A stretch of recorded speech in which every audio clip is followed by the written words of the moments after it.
Fait incroyable, elle y détecte des conditions susceptibles d'abriter la vie.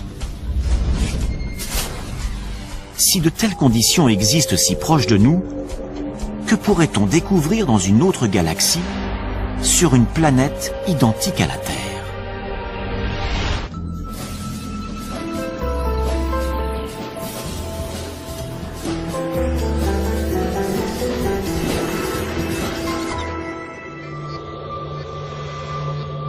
Depuis des millénaires, l'homme scrute les cieux en se demandant s'il est seul dans l'univers. Aujourd'hui, nous n'avons jamais été aussi près de pouvoir répondre à cette question. Certains scientifiques sont même convaincus que nous pourrions voir nos premiers cousins extraterrestres dans un avenir très proche. J'espère que ce sera dans les 10 ans à venir, mais de préférence la semaine prochaine. Le plus tôt sera le mieux. En prime, on pourrait s'apercevoir que ces extraterrestres n'habitent pas de lointaines planètes dans des galaxies inconnues, mais juste à notre porte, au cœur de notre propre système solaire. Les chercheurs sont sur le point d'obtenir des preuves de leur existence dans des milieux particulièrement hostiles.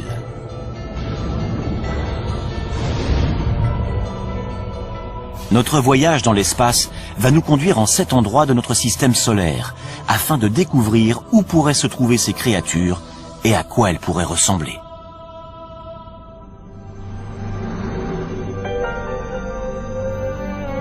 Les planètes de notre système présentent un environnement extrêmement inhospitalier. La vie telle que nous la connaissons y périrait instantanément. Mais les formes de vie extraterrestres pourraient bien être beaucoup plus résistantes que nous ne l'imaginons, à l'image d'un groupe d'organismes vivants récemment découverts sur Terre. Il n'y a encore pas si longtemps, nous étions convaincus que notre planète était unique. Jusqu'à présent, c'est la seule, à notre connaissance, à avoir permis l'évolution de millions d'espèces, grâce au Soleil, à l'eau et à une atmosphère protectrice. Nous en avons conclu que la vie avait besoin de tous ces paramètres pour pouvoir exister. Une conclusion qui écarte d'emblée tous les autres astres de notre système solaire. Puis les biologistes se sont mis à fouiller les recoins les plus inaccessibles et les plus ingrats de notre planète. À leur grande surprise, ils y ont trouvé des organismes vivants et respirants. Ils les ont baptisés organismes extrémophiles. Certains peuvent vivre sans lumière ou sans oxygène. D'autres sont capables de supporter des pressions très élevées. En fait, il semblerait que la vie puisse apparaître quasiment partout. Prenons l'Antarctique. Après avoir étudié ces étendues désolées pendant des années, les chercheurs avaient perdu tout espoir d'y trouver la moindre trace de vie. Or, en 1999, des scientifiques ont extrait une roche située à 2 mètres sous la glace. Et lorsqu'ils l'ont cassée, ils ont découvert qu'elle grouillait de minuscules créatures.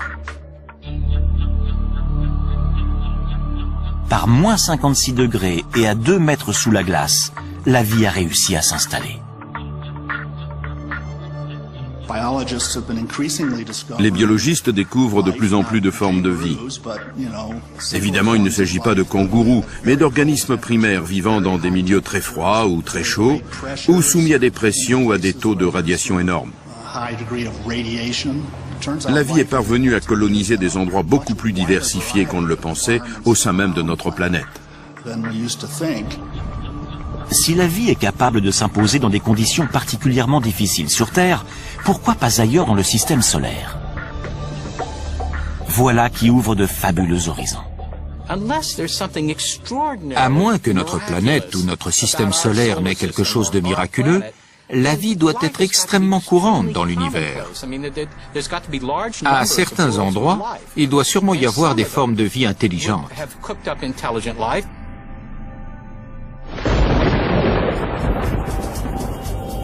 À l'origine, nous étions tous des créatures extrémophiles. La Terre était alors une planète aussi inhospitalière que les autres. Durant le premier milliard d'années de son existence, elle a été impitoyablement bombardée par des débris cosmiques. Ces impacts ont transformé la surface du globe en fournaise bouillonnante, où rien ne pouvait survivre.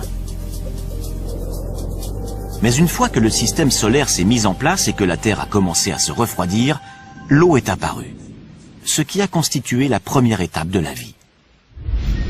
En 1953, le biologiste Stanley Miller a démontré lors d'une expérience en laboratoire que la vie sur Terre était née de façon très simple. Il a mélangé de l'hydrogène, du méthane, de l'ammoniac et de l'eau, tous les composants de l'atmosphère terrestre primitive. Puis, il a soumis cette solution à des arcs électriques censés reproduire des éclairs. Les résultats obtenus ont ébranlé le monde entier.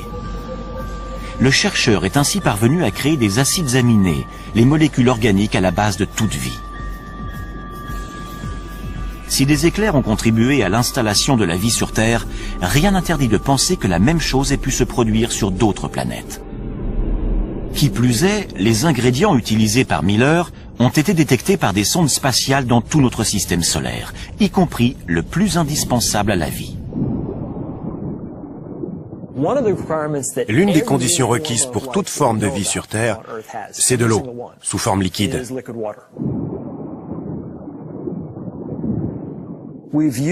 C'est la présence d'eau qui a guidé notre quête de milieux habitables.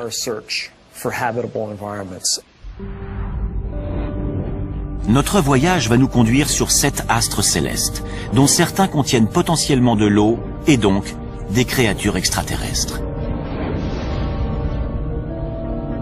Si la vie y a débuté comme sur Terre, qui sait à quoi ces créatures pourraient ressembler aujourd'hui?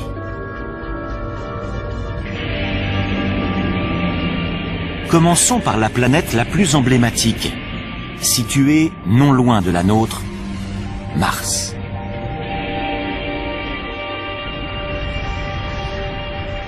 De tous les endroits susceptibles d'abriter de la vie, c'est celui qui a été le plus étudié.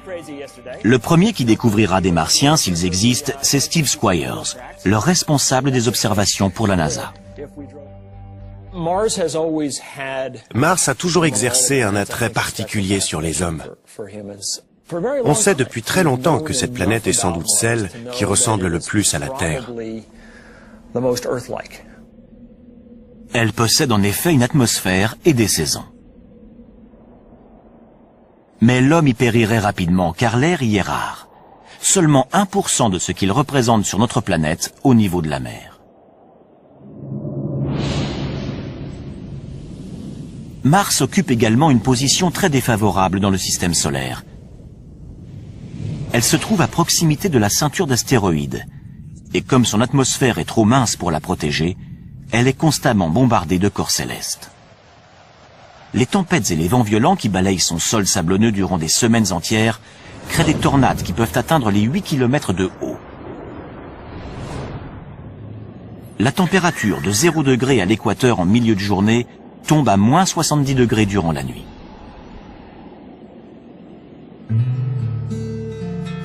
David Greenspoon est responsable du département d'astrobiologie au Musée de la Nature et des Sciences de Denver.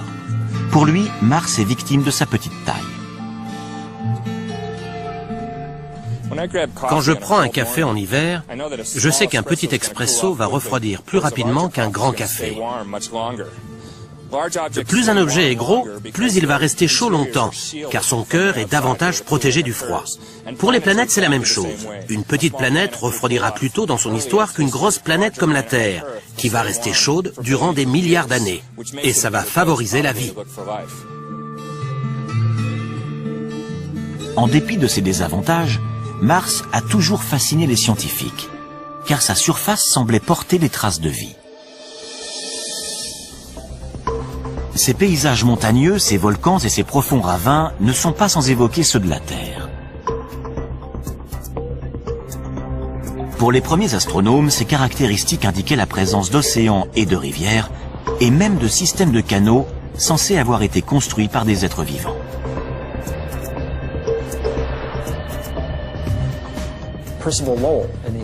En voyant ça, Percival Lowell, un astronome américain, a pensé que des tracés aussi rectilignes et réguliers étaient forcément le produit d'une forme de vie intelligente. Il avait raison. Le problème, c'est que la vie était du mauvais côté du télescope. À travers la lunette, son œil et son cerveau ont extrapolé des choses qui n'étaient pas là. Lowell n'est pas le seul à avoir été le jouet de son imagination. Lorsque la sonde Viking 1 a envoyé ce cliché, de nombreux scientifiques se sont demandé s'il s'agissait d'un visage humain créé par les Martiens à leur propre image. En survolant la surface de la planète rouge, on s'aperçoit que son aspect est en réalité beaucoup plus commun. Ce ne sont donc pas les Martiens qui ont bâti ces structures monumentales. Ce qui ne veut pas dire qu'il n'y a pas de vie sur Mars.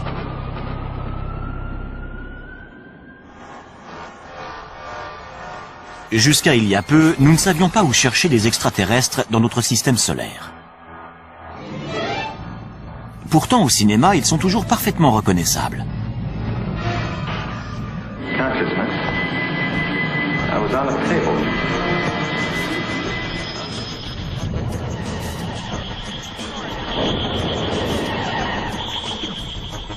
En général, ils sont très proches de nous autres terriens. Hostiles ou adorables, nous les imaginons comme des versions mutantes de nous-mêmes. Ils ont 2 bras, 2 jambes, un nez, une bouche et aucun sens de l'humour dans les films. Seth Shostak est astronome au SETI, l'institut de recherche d'une intelligence extraterrestre situé en Californie. Son travail consiste à écouter les ondes radio que pourrait émettre une lointaine société extraterrestre. Il n'y a aucune raison qu'ils nous ressemblent, qu'ils pensent comme nous ou qu'ils aient un langage.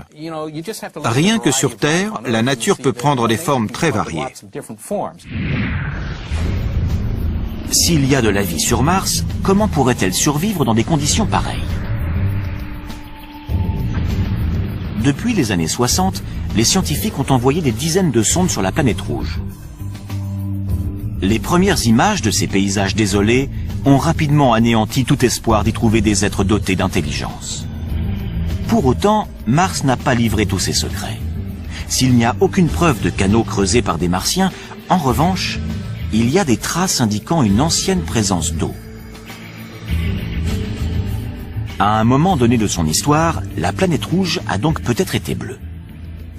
Si on remonte 3,5 milliards ou 4 milliards d'années en arrière, Mars avait une atmosphère plus épaisse, de l'eau en surface et peut-être même de la vie. Mais les conditions devenant plus rudes, la vie a dû s'adapter.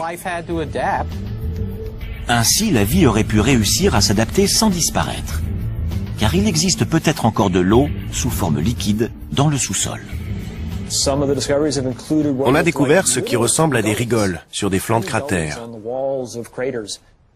Et il y a des signes qui prouvent que ces rigoles se sont formées très récemment, il y a quelques années. Avec son absence d'eau en surface, ses températures glaciales et son atmosphère très mince, Mars ne pourrait abriter qu'un seul type de créature. Des extrémophiles. Aucun autre organisme ne parviendrait à se développer dans des conditions aussi difficiles. Pour savoir s'il en existe sur Mars, nous mettons le cap sur Valles Marineris, un immense système de canyons, 20 fois plus vaste que le Grand Canyon en certains endroits et d'une profondeur presque équivalente à la taille de l'Everest. Autrefois, cette vallée était sans doute recouverte de lacs qui abritaient peut-être de la vie.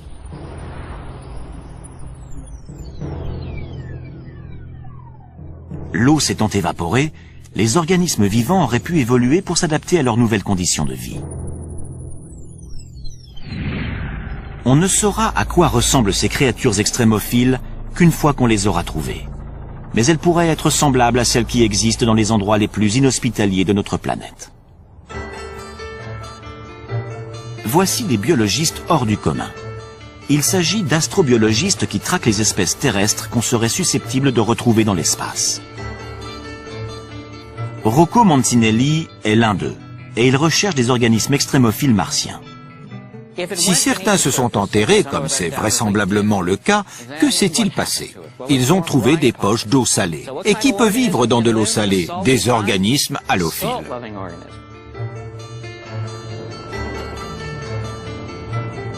L'astrobiologiste Chris McKay pense savoir quel type de créature halophile pourrait survivre sur Mars. Des créatures semblables à celles qu'il a découvertes dans l'un des endroits les plus secs et les plus salés du globe. Ce qui pose problème sur Mars, comme dans la vallée de la mort, c'est la sécheresse. C'est ce à quoi la vie a le plus de mal à s'adapter. Il y a des milliers d'années, un lac salé recouvrait la vallée de la mort, de la même façon que des lacs recouvraient les canyons de Mars. On approche. C'est encore un peu humide. On croirait que cette grande étendue blanche est stérile. Eh bien, en creusant, on a trouvé des couches d'algues et de bactéries. Elles vivent dans un environnement qui est très différent de celui qu'on trouve en surface.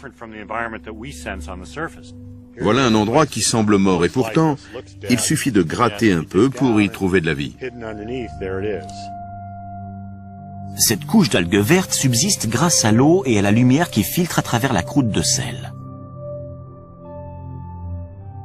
À son tour, cette algue nourrit les micro-organismes halophiles. Des structures désertiques de ce type, d'anciens lacs salés et asséchés, on va aussi en trouver sur Mars. Les déserts de sel ne sont pas les seuls endroits qui pourraient abriter des formes de vie martiennes. La planète compte également de gigantesques volcans, dont certains 5 à 6 fois plus grands que ceux qu'on trouve sur Terre. L'astrobiologiste Penny Boston est spécialiste des tunnels de lave.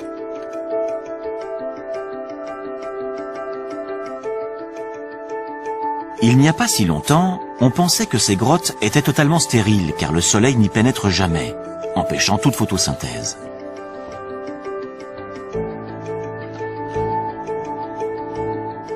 Mais dans ces tunnels de lave près d'Albuquerque, au Nouveau-Mexique, la scientifique a découvert de la vie.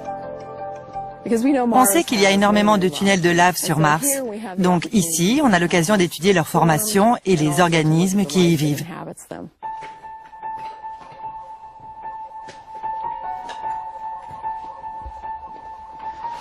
Les créatures extrémophiles qu'elle a découvertes se nourrissent de minéraux présents sur les parois de la grotte. Quand on s'approche, on voit des taches blanches à la surface du basalte noir. C'est comme des grandes villes pour ces organismes qui sont nichés dans les minuscules anfractuosités de la roche. Ces créatures sont totalement adaptées au froid. Elles ne voient jamais la lumière du jour et vivent de ce que ce milieu leur procure. Y aurait-il les mêmes formes de vie dans des grottes sous les volcans martiens? L'astrobiologiste en est persuadé. On va découvrir de la vie. J'espère simplement que je serai encore là pour voir ça.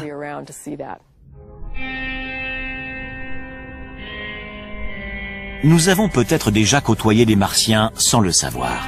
Non pas en nous rendant sur leur planète, mais en les recevant sur la nôtre.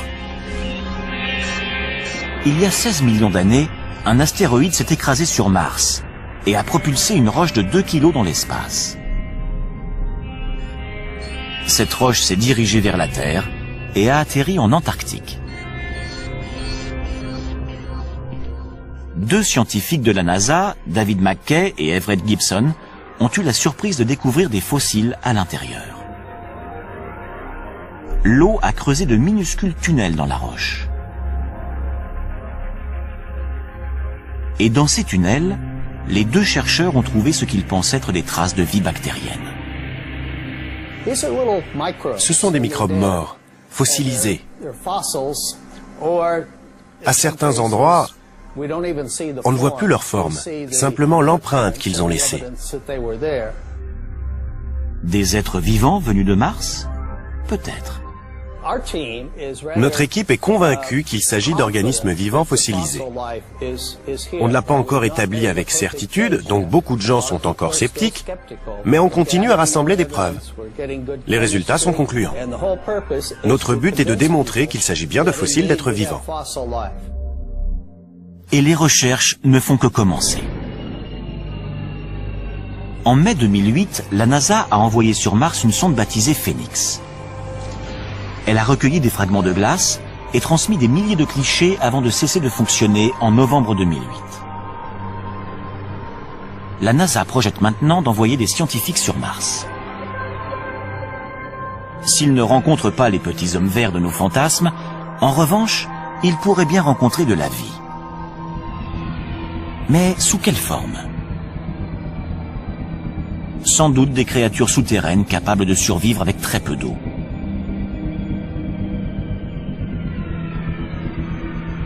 Peut-être des organismes appréciant les minéraux, comme ceux des tunnels de lave du Nouveau-Mexique.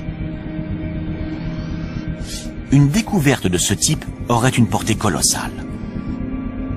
Cela prouverait que la vie n'existe pas que sur Terre, mais également sur une planète toute proche. S'il s'agit bien de microbes, même morts depuis des milliards d'années, ça nous apprendra quelque chose de très intéressant, à savoir que la vie s'est développée sur une autre planète. Cette information démontrerait que la vie n'est pas quelque chose d'extraordinaire, un miracle exclusivement terrien, mais qu'au contraire, elle peut exister partout. Mars n'est que la première étape de notre voyage. Notre quête va maintenant nous conduire sur des astres où les conditions sont d'une rigueur extrême et où la vie semble encore plus improbable.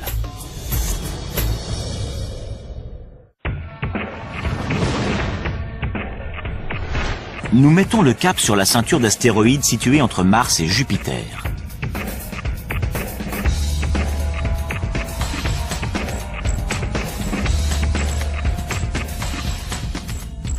Une fois celle-ci dépassée, nous arrivons à proximité de Jupiter.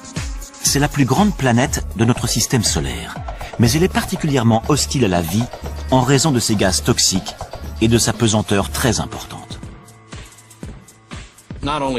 Il fait très froid sur Jupiter et son atmosphère très épaisse, de plusieurs dizaines de milliers de kilomètres, est composée de méthane et d'ammoniac, qui entrent notamment dans la composition des détergents. Mais Jupiter a plus de 60 lunes. De prime abord, ces lunes semblent peu à même d'accueillir de la vie. Leur atmosphère est mince et leur température glaciale.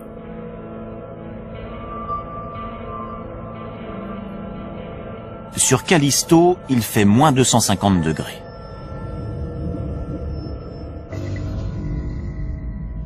Les sondes Voyageur et Galileo ont détecté peu de choses à la surface de ces lunes, à part de la glace. À une exception près. Io est l'une des lunes les plus proches de Jupiter. Lorsque la NASA a envoyé la sonde Voyageur 1 sur Io en 1979, les astronomes ont été ébahis de découvrir que sa surface était constellée de volcans géants. Io est l'astre qui connaît l'activité volcanique la plus intense de tout notre système solaire. Il crache constamment des matériaux. Qu'est-ce qui peut bien faire bouillonner l'intérieur de cette lune? Étrangement, c'est la force gravitationnelle de Jupiter. La planète géante exerce une force d'attraction phénoménale sur ses satellites. Plus ils sont proches, plus la force d'attraction est importante. Cette dernière provoque même des déformations de leur croûte. Certaines de ces lunes ont des orbites elliptiques. À proximité de Jupiter, leur croûte s'étire. Lorsqu'elle s'éloigne, leur croûte reprend sa forme sphérique. C'est ce mouvement constant qui provoque d'importantes frictions internes et génère de la chaleur, à l'image de deux bâtons que l'on frotte pour provoquer des étincelles.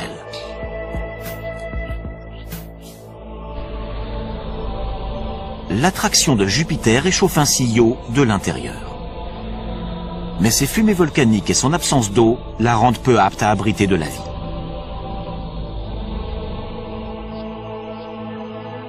Les autres grandes lunes de Jupiter sont plus éloignées, ce qui leur garantit une surface calme. Mais elles restent suffisamment proches pour être réchauffées de l'intérieur par l'attraction jovienne. 3 d'entre elles sont particulièrement intéressantes. D'abord, Callisto, la plus éloignée de Jupiter. Sa surface ressemble à la surface lunaire, avec ses innombrables cratères dus à des impacts d'astéroïdes. Ces impacts ont pu faire fondre temporairement la glace, permettant à la vie de s'installer. En 1998, la sonde Galileo a détecté un milieu encore plus prometteur sous la surface. Les roches radioactives et l'énorme pression qui règne en son centre génèrent de la chaleur. Cette dernière a pu faire fondre la glace de l'intérieur, créant ainsi un océan souterrain. Et qui dit océan souterrain, dit peut-être vie souterraine. Ensuite, en nous rapprochant de Jupiter, nous découvrons sa plus grande lune, Ganymède, dont la surface est elle aussi très accidentée.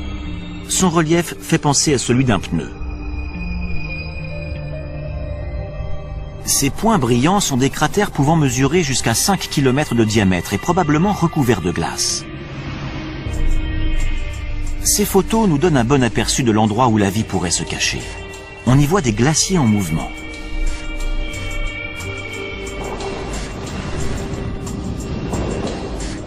Semblables à ceux que l'on trouve sur Terre.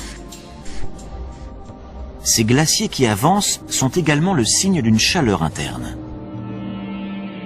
Comme Callisto, Ganymède pourrait posséder un océan enfoui sous 200 km de glace. Enfin, la troisième et la plus fascinante des lunes joviennes.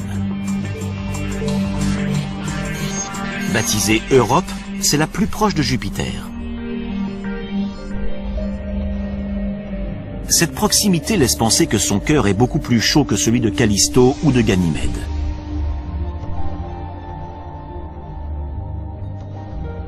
Cependant, sa surface est totalement gelée. Mais entre les deux, il pourrait y avoir une zone tempérée propice à la vie. De gigantesques fissures balafrent sa surface, signe que son épaisse couche de glace est en perpétuel mouvement. Sur Terre, on voit des fissures identiques au niveau de la banquise qui recouvre l'océan Arctique. La couche de glace qui recouvre Europe pourrait ainsi dissimuler le plus vaste océan de tout le système solaire. Un océan 2 fois plus grand que la Terre. Notre planète ne serait donc pas la seule à posséder de l'eau sous forme liquide. Et cette eau pourrait être porteuse de vie.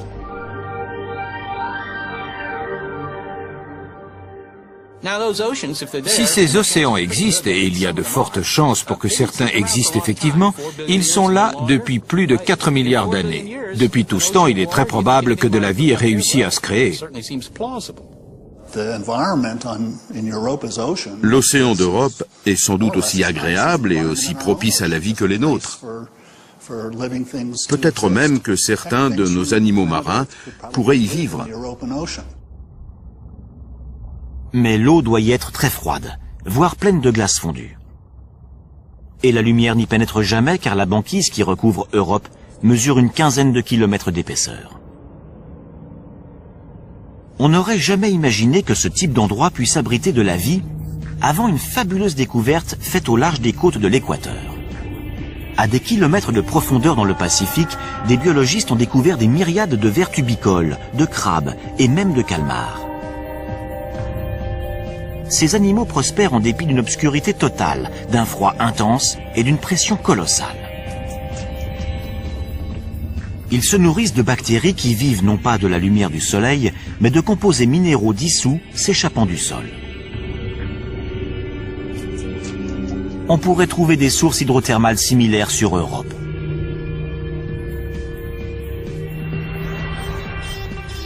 Afin de le vérifier, les scientifiques de la NASA aimeraient envoyer un robot sur place. D'autres voudraient envoyer un cryobo, un robot perforateur qui ferait fondre la glace et enverrait une sonde dans le liquide situé en dessous. Ce n'est pas difficile à faire. Il suffirait de faire fondre la glace sur une épaisseur d'une quinzaine de kilomètres et de faire descendre une ligne équipée d'une caméra et d'une lampe pour voir ce qu'il y a.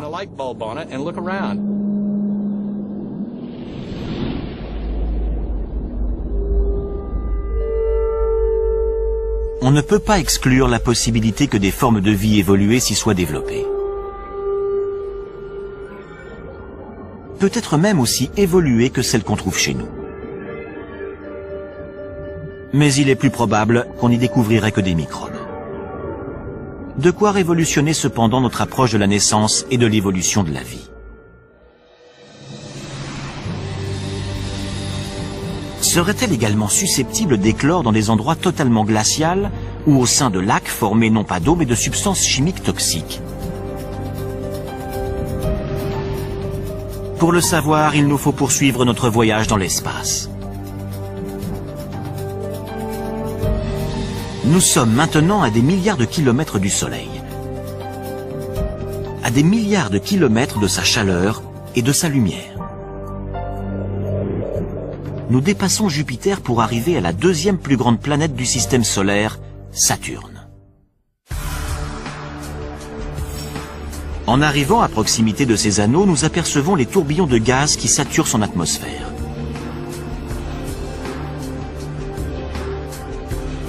Nous ressentons également son attraction, moindre que celle de Jupiter, mais néanmoins considérable. Nous continuons à avancer, car il n'y a aucune chance de trouver de la vie sur les anneaux de Saturne. Ils sont composés de roches et de glace qui vont de la taille d'un grain de sucre à celle d'une maison.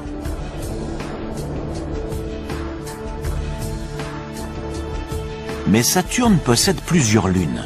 Jusqu'à présent, nous en avons compté 56. Nous nous dirigeons vers l'une d'elles. Il s'agit d'un petit satellite de 500 km de diamètre baptisé Enceladus.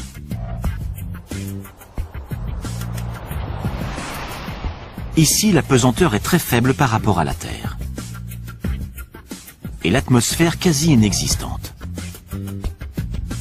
Enceladus réfléchit pratiquement toute la lumière qu'il reçoit, ce qui en fait le corps le plus brillant du système solaire. Les scientifiques pensaient jusqu'alors qu'il y faisait trop froid pour que la vie s'y développe. Mais ils se trompaient. En 2005, après 7 ans de voyage, la sonde Cassini s'est approchée de cette petite lune et il y a détecté quelque chose qui a stupéfié la principale observatrice de la mission, Caroline Porco. Voici l'image qui nous a arrêtés. On était sous le choc.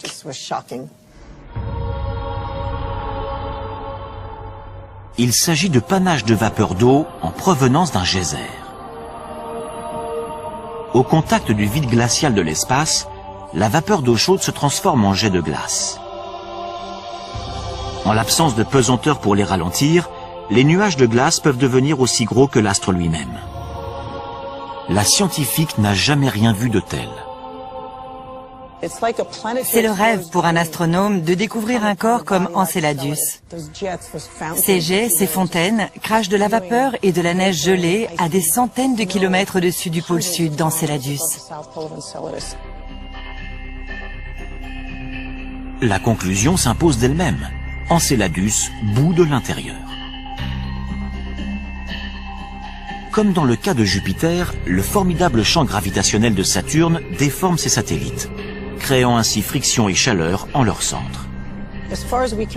À la lumière de nos connaissances actuelles, on peut en déduire qu'il y a sans doute de l'eau sous la surface. Les modèles qu'on possède aujourd'hui pour expliquer ces projections indiquent que les températures sont suffisamment élevées pour créer de la vapeur d'eau. Chaleur, eau, même aux confins du système solaire, les principaux ingrédients de la vie semblent réunis. Mais quelle créature pourrait vivre dans un geyser? On peut en avoir une petite idée grâce aux sources chaudes qu'on trouve sur Terre. On pensait autrefois qu'il n'y avait aucun être vivant dans les fontaines du parc national de Yellowstone, jusqu'à ce que des biologistes n'y découvrent des microbes se nourrissant des minéraux dissous dans l'eau. On les désigne sous le nom de thermophiles. Les plus résistants, baptisés hyperthermophiles, sont capables de vivre dans de l'eau en ébullition. Pourrait-il y avoir des micro-organismes thermophiles sur Enceladus? Pour le savoir, reprenons notre voyage spatial. Les températures à proximité de la surface avoisinent les moins 200 degrés, trop froides pour espérer y trouver de la vie. Mais y en aurait-il dans les eaux chaudes situées en profondeur? Dans l'épannage de vapeur d'eau au-dessus d'Enceladus, la sonde Cassini a détecté du gaz carbonique et du méthane, des éléments susceptibles de nourrir la vie sous la surface, de la même façon que les minéraux des sources de Yellowstone nourrissent les microbes. Cet astre contient très probablement de l'eau à l'intérieur. Il a également montré qu'il possédait des composés organiques simples et d'autres éléments qui lui confèrent un intérêt astrobiologique indéniable au sein de notre système solaire. Et les bonnes surprises ne s'arrêtent pas là. Les astronomes ont également découvert des signes prometteurs sur Titan, une autre lune de Saturne. Mais c'est sans doute la moins à même d'abriter de la vie. Titan ne bénéficie que d'un faible ensoleillement, à peine l'équivalent du centième de ce que reçoit la Terre. On y a détecté de la glace, mais pas d'eau sous forme liquide. Et avec des températures de moins 200 degrés, cette glace est dure comme de la pierre. Dans ces conditions, qu'est-ce qui pourrait faire de cet astre un lieu propice à la vie extraterrestre? Par bien des aspects, Titan ressemble à la Terre, mais pas à celle que nous connaissons aujourd'hui. Titan s'est avéré être l'astre inespéré du système saturnien. On soupçonnait depuis longtemps que sa surface présentait un environnement intéressant. En fait, cet environnement est similaire à celui qu'on trouvait sur Terre avant l'apparition de la vie.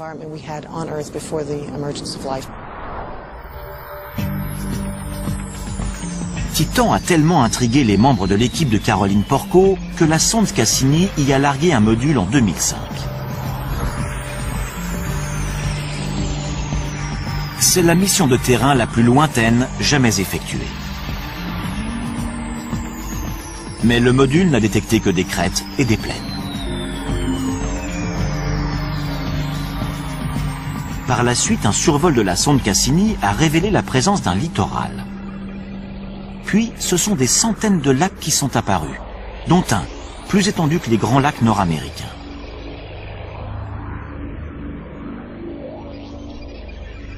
C'est la première fois qu'on découvre du liquide à la surface d'un corps céleste autre que la Terre.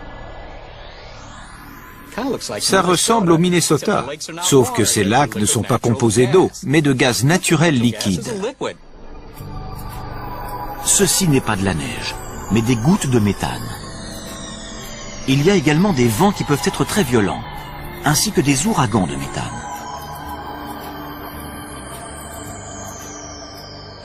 Le méthane se comporte de la même façon que l'eau. Il tombe sous forme de pluie, il s'évapore, il coule en rivière. C'est la même chose sur Terre, sauf que sur Titan, c'est du méthane.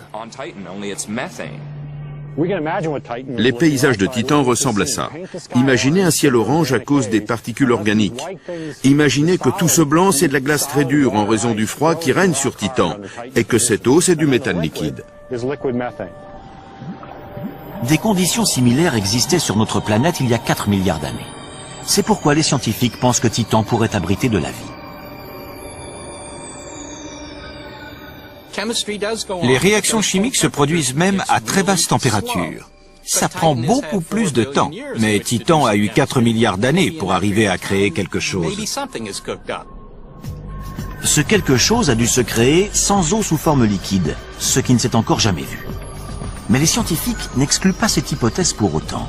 Le méthane, si abondant sur Titan, a pu se substituer à l'eau.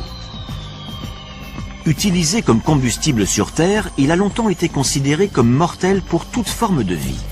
Jusqu'à ce qu'en 1997, des chercheurs n'examinent des dépôts d'hydrate de méthane dans les eaux du golfe du Mexique. Ils ont été stupéfaits d'y découvrir des colonies de vers de 2,5 cm de long, semblables à des mille-pattes. Ils pensent que ces vers se nourrissent de bactéries mangeuses de méthane. En général, les choses qu'on pense être mortelles sont potentiellement porteuses de vie. Souvent, l'évolution parvient à trouver des solutions pour utiliser cette énergie plutôt que d'être détruite par elle.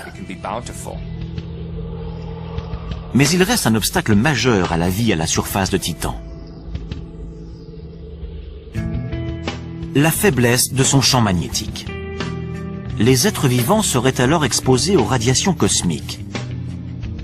Mais ceci ne serait pas un problème pour des organismes extrémophiles, identiques à ceux que des biologistes ont découverts vivants autour du réacteur contaminé de Tchernobyl. Certains baignaient même dans des rejets radioactifs toxiques et se nourrissaient de molécules en décomposition.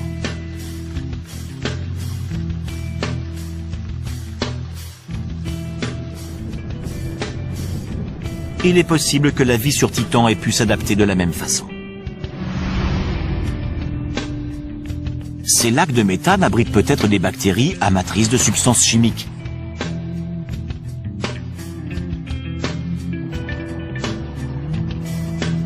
Dans ces couches de glace, on pourrait également découvrir des microbes résistants aux radiations, similaires à ceux de Tchernobyl. Des organismes mangeurs de méthane pourraient dégager de la chaleur, ce qui ferait fondre la glace, créant ainsi des poches de vie. Quoi qu'il en soit, la vie sur Titan serait le résultat d'un curieux mélange. Il nous reste maintenant à faire un petit détour par la plus étrange des planètes susceptibles d'abriter de la vie. Et cette dernière est presque à notre porte. Notre voyage touche à sa fin.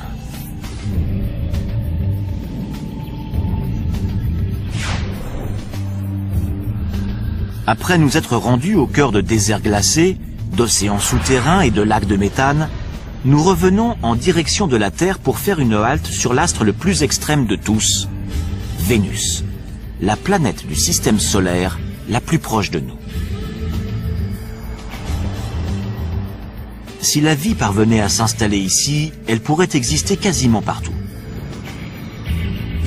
Pour atteindre la surface de Vénus, nous devons traverser une couche de nuages jaunes et denses de 65 km d'épaisseur, composée notamment d'acide sulfurique. Ici, la pression atmosphérique est 90 fois plus forte que sur Terre, trop forte pour que l'homme puisse la supporter. Au sol, on trouve des volcans et des flots de lave à perte de vue qui représentent 85% de la surface de la planète. Au vu de ces paysages, on a du mal à croire que Vénus ait pu autrefois abriter de vastes océans. Il y a eu un effet de serre galopant. Avec la chaleur, les océans ont commencé à s'évaporer. Ça a rejeté de la vapeur d'eau dans l'air, ce qui a encore amplifié l'effet de serre et créé un cercle vicieux. Les océans ont disparu et tout le CO2 s'est retrouvé dans l'atmosphère, ce qui fait qu'on a aujourd'hui une planète très chaude avec un énorme effet de serre. Avec des températures avoisinant les 460 degrés, Vénus est plus chaude que Mercure, la planète la plus proche du Soleil. Sa surface est on ne peut plus hostile à la vie. La vie telle qu'on la connaît ne pourrait pas survivre sur Vénus. Les molécules organiques seraient déchiquetées par les gaz brûlants. Mais ce n'est pas sa surface qui nous intéresse, c'est son atmosphère. En 1982, la sonde spatiale soviétique Venera 14 a survolé Vénus. Dans des nuages situés à 50 km d'altitude, elle a mesuré des températures beaucoup plus clémentes qu'au sol. Elle y a également détecté des molécules d'eau.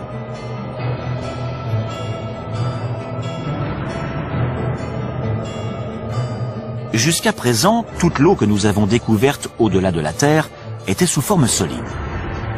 Il n'y a que dans les nuages au-dessus de Vénus que nous l'avons trouvée sous forme de vapeur, où la vie pourrait se développer. Mais les nuages vénusiens sont aussi composés de gouttelettes d'acide sulfurique. Or, on pensait que rien ne pouvait vivre dans cette substance. Jusqu'à ce que des scientifiques n'analysent les eaux hyperacides s'échappant d'une mine californienne.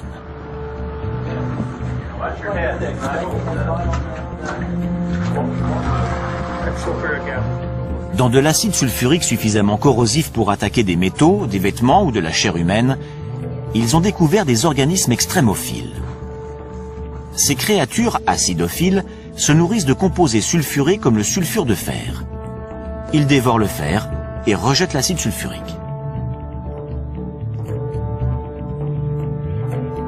Des êtres extrémophiles de ce type flotteraient-ils au-dessus de Vénus?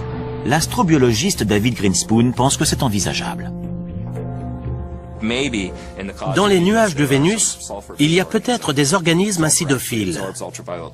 Comme les sulfures absorbent les ultraviolets de façon intéressante, on peut imaginer une réaction photochimique où les ultraviolets seraient utilisés pour convertir les substances chimiques en énergie, laquelle serait ensuite consommée.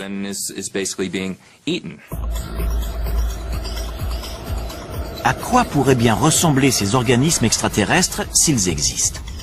Il faudrait qu'ils supportent une chaleur et une pression atmosphérique énormes. Ils devraient aussi s'accommoder de concentrations acides phénoménales. Ce pourrait être une version plus résistante des créatures extrémophiles découvertes dans cette mine de Californie.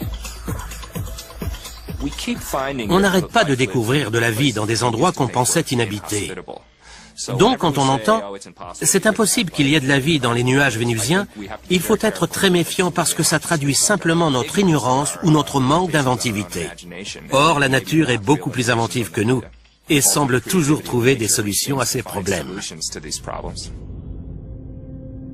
Fort de tout ce que nous avons découvert, nous revenons vers notre planète bleue, tempérée et luxuriante.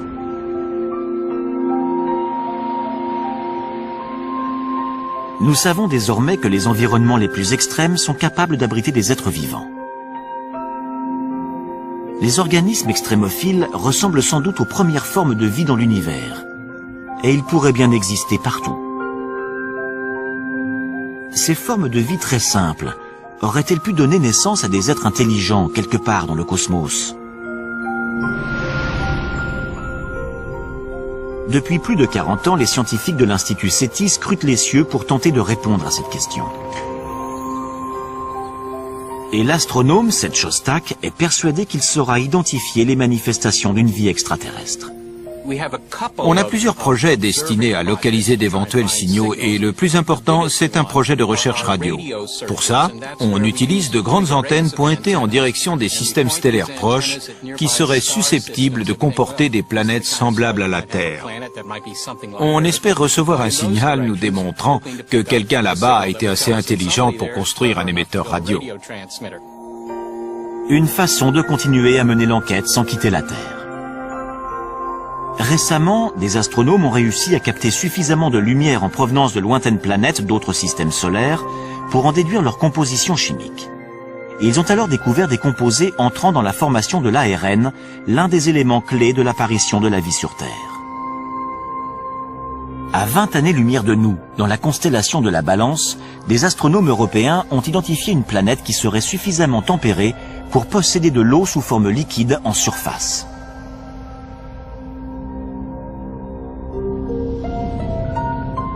Dans les années 70, 4 sondes ont été envoyées dans l'espace.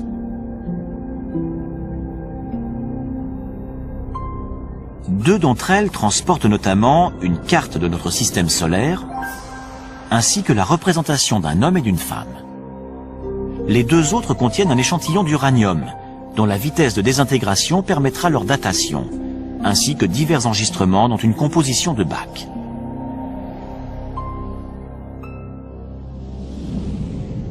Mais nous n'aurons pas de réponse à ces messages spatiaux de sitôt, car ces cartes postales de la Terre mettront 80 000 ans avant d'atteindre l'étoile la plus proche.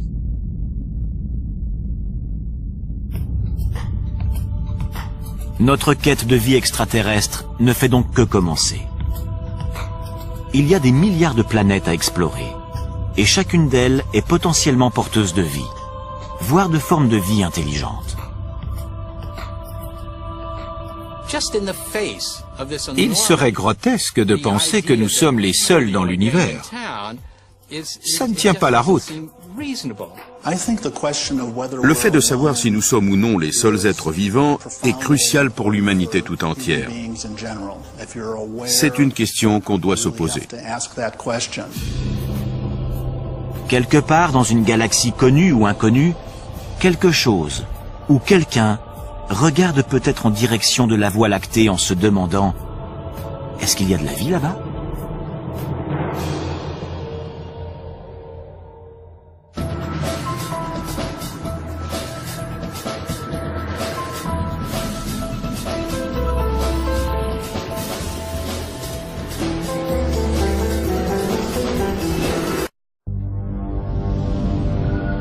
2004.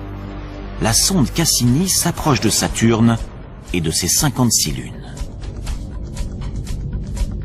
Fait incroyable, elle y détecte des conditions susceptibles d'abriter la vie.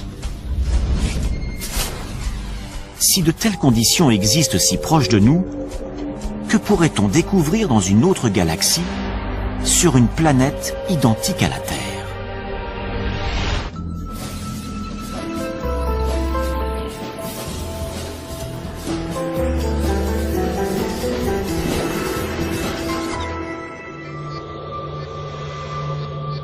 Depuis des millénaires, l'homme scrute les cieux en se demandant s'il est seul dans l'univers. Aujourd'hui, nous n'avons jamais été aussi près de pouvoir répondre à cette question. Certains scientifiques sont même convaincus que nous pourrions voir nos premiers cousins extraterrestres dans un avenir très proche. J'espère que ce sera dans les 10 ans à venir, mais de préférence la semaine prochaine. Le plus tôt sera le mieux. En prime, on pourrait s'apercevoir que ces extraterrestres n'habitent pas de lointaines planètes dans des galaxies inconnues, mais juste à notre porte, au cœur de notre propre système solaire. Les chercheurs sont sur le point d'obtenir des preuves de leur existence dans des milieux particulièrement hostiles.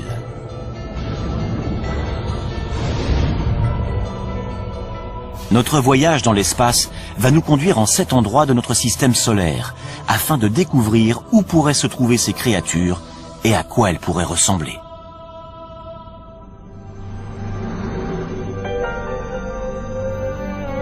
Les planètes de notre système présentent un environnement extrêmement inhospitalier. La vie telle que nous la connaissons y périrait instantanément. Mais les formes de vie extraterrestres pourraient bien être beaucoup plus résistantes que nous ne l'imaginons, à l'image d'un groupe d'organismes vivants récemment découverts sur Terre. Il n'y a encore pas si longtemps, nous étions convaincus que notre planète était unique. Jusqu'à présent, c'est la seule, à notre connaissance, à avoir permis l'évolution de millions d'espèces, grâce au Soleil, à l'eau et à une atmosphère protectrice. Nous en avons conclu que la vie avait besoin de tous ces paramètres pour pouvoir exister. Une conclusion qui écarte d'emblée tous les autres astres de notre système solaire. Puis les biologistes se sont mis à fouiller les recoins les plus inaccessibles et les plus ingrats de notre planète. À leur grande surprise, ils y ont trouvé des organismes vivants et respirants. Ils les ont baptisés organismes extrémophiles. Certains peuvent vivre sans lumière ou sans oxygène. D'autres sont capables de supporter des pressions très élevées. En fait, il semblerait que la vie puisse apparaître quasiment partout. Prenons l'Antarctique. Après avoir étudié ces étendues désolées pendant des années, les chercheurs avaient perdu tout espoir d'y trouver la moindre trace de vie. Or, en 1999, des scientifiques ont extrait une roche située à 2 mètres sous la glace. Et lorsqu'ils l'ont cassée, ils ont découvert qu'elle grouillait de minuscules créatures. Par moins 56 degrés et à 2 mètres sous la glace, la vie a réussi à s'installer. Les biologistes découvrent de plus en plus de formes de vie. Évidemment, il ne s'agit pas de kangourous, mais d'organismes primaires vivant dans des milieux très froids ou très chauds, ou soumis à des pressions ou à des taux de radiation énormes. La vie est parvenue à coloniser des endroits beaucoup plus diversifiés qu'on ne le pensait au sein même de notre planète. Si la vie est capable de s'imposer dans des conditions particulièrement difficiles sur Terre, pourquoi pas ailleurs dans le système solaire? Voilà qui ouvre de fabuleux horizons. À moins que notre planète ou notre système solaire n'ait quelque chose de miraculeux, la vie doit être extrêmement courante dans l'univers. À certains endroits, il doit sûrement y avoir des formes de vie intelligentes.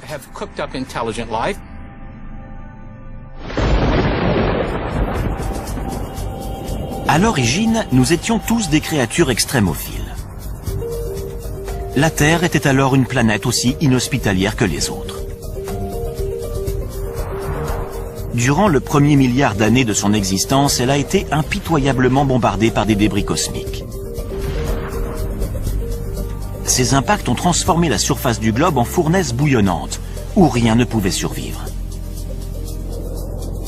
Mais une fois que le système solaire s'est mis en place et que la Terre a commencé à se refroidir, l'eau est apparue, ce qui a constitué la première étape de la vie.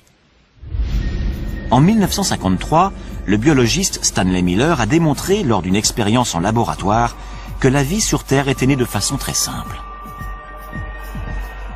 Il a mélangé de l'hydrogène, du méthane, de l'ammoniac et de l'eau, tous les composants de l'atmosphère terrestre primitive. Puis, il a soumis cette solution à des arcs électriques censés reproduire des éclairs. Les résultats obtenus ont ébranlé le monde entier. Le chercheur est ainsi parvenu à créer des acides aminés, les molécules organiques à la base de toute vie. Si des éclairs ont contribué à l'installation de la vie sur Terre, rien n'interdit de penser que la même chose ait pu se produire sur d'autres planètes. Qui plus est, les ingrédients utilisés par Miller ont été détectés par des sondes spatiales dans tout notre système solaire, y compris le plus indispensable à la vie. L'une des conditions requises pour toute forme de vie sur Terre, c'est de l'eau, sous forme liquide.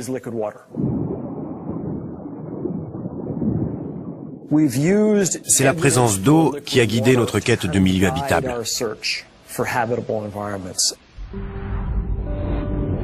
Notre voyage va nous conduire sur 7 astres célestes, dont certains contiennent potentiellement de l'eau et donc des créatures extraterrestres. Si la vie y a débuté comme sur Terre, qui sait à quoi ces créatures pourraient ressembler aujourd'hui?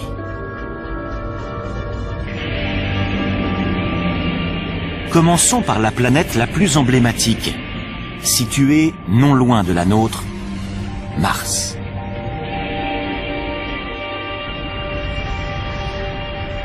De tous les endroits susceptibles d'abriter de la vie, c'est celui qui a été le plus étudié. Le premier qui découvrira des Martiens, s'ils existent, c'est Steve Squyres, le responsable des observations pour la NASA. Mars a toujours exercé un attrait particulier sur les hommes. On sait depuis très longtemps que cette planète est sans doute celle qui ressemble le plus à la Terre.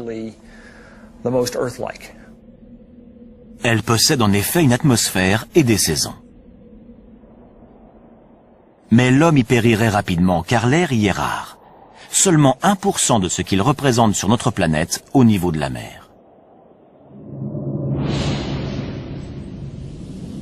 Mars occupe également une position très défavorable dans le système solaire. Elle se trouve à proximité de la ceinture d'astéroïdes. Et comme son atmosphère est trop mince pour la protéger, elle est constamment bombardée de corps célestes. Les tempêtes et les vents violents qui balayent son sol sablonneux durant des semaines entières créent des tornades qui peuvent atteindre les 8 km de haut. La température de 0 degré à l'équateur en milieu de journée tombe à moins 70 degrés durant la nuit.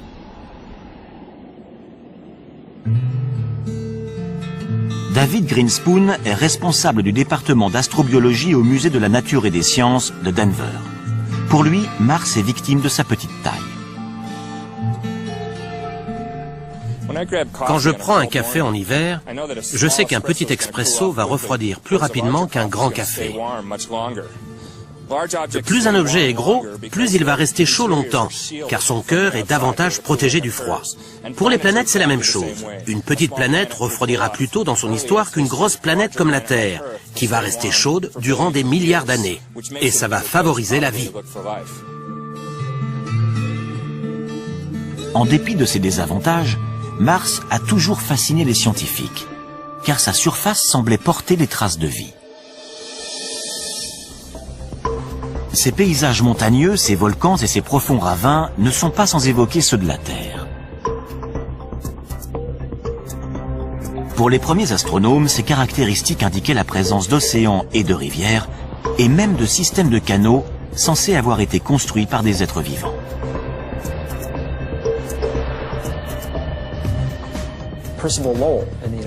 En voyant ça, Percival Lowell, un astronome américain, a pensé que des tracés aussi rectilignes et réguliers étaient forcément le produit d'une forme de vie intelligente. Il avait raison. Le problème, c'est que la vie était du mauvais côté du télescope. À travers la lunette, son œil et son cerveau ont extrapolé des choses qui n'étaient pas là. Lowell n'est pas le seul à avoir été le jouet de son imagination. Lorsque la sonde Viking 1 a envoyé ce cliché, de nombreux scientifiques se sont demandé s'il s'agissait d'un visage humain créé par les Martiens à leur propre image. En survolant la surface de la planète rouge, on s'aperçoit que son aspect est en réalité beaucoup plus commun. Ce ne sont donc pas les Martiens qui ont bâti ces structures monumentales. Ce qui ne veut pas dire qu'il n'y a pas de vie sur Mars.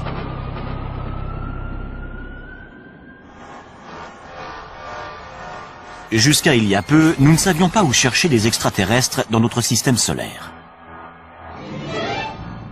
Pourtant, au cinéma, ils sont toujours parfaitement reconnaissables.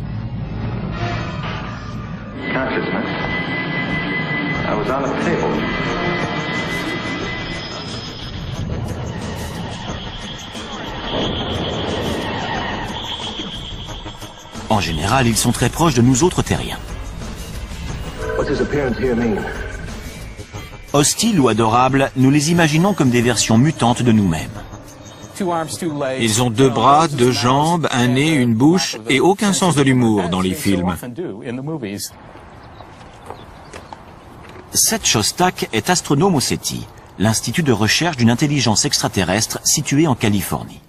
Son travail consiste à écouter les ondes radio que pourrait émettre une lointaine société extraterrestre. Il n'y a aucune raison qu'ils nous ressemblent, qu'ils pensent comme nous ou qu'ils aient un langage. Rien que sur Terre, la nature peut prendre des formes très variées.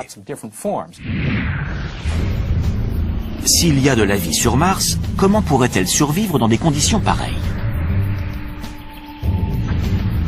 Depuis les années 60, les scientifiques ont envoyé des dizaines de sondes sur la planète rouge. Les premières images de ces paysages désolés ont rapidement anéanti tout espoir d'y trouver des êtres dotés d'intelligence.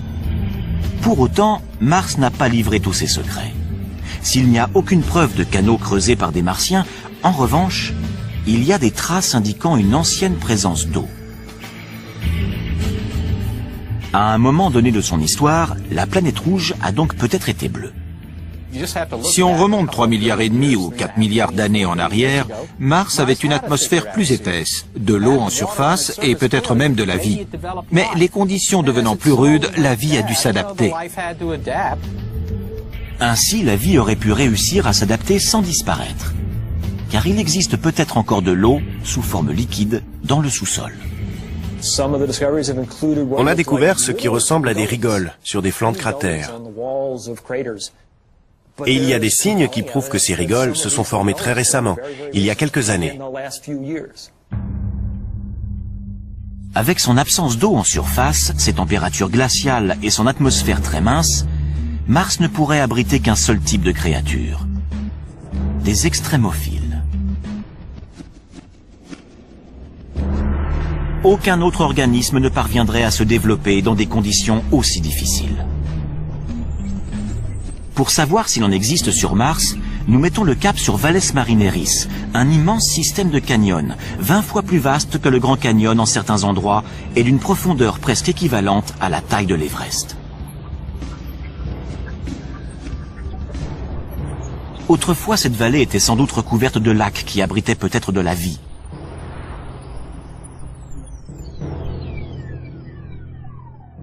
L'eau s'étant évaporée, les organismes vivants auraient pu évoluer pour s'adapter à leurs nouvelles conditions de vie. On ne saura à quoi ressemblent ces créatures extrémophiles qu'une fois qu'on les aura trouvées. Mais elles pourraient être semblables à celles qui existent dans les endroits les plus inhospitaliers de notre planète. Voici des biologistes hors du commun.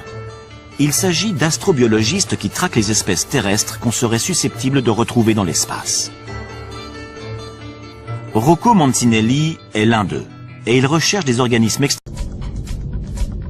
Fait incroyable, elle y détecte des conditions susceptibles d'abriter la vie.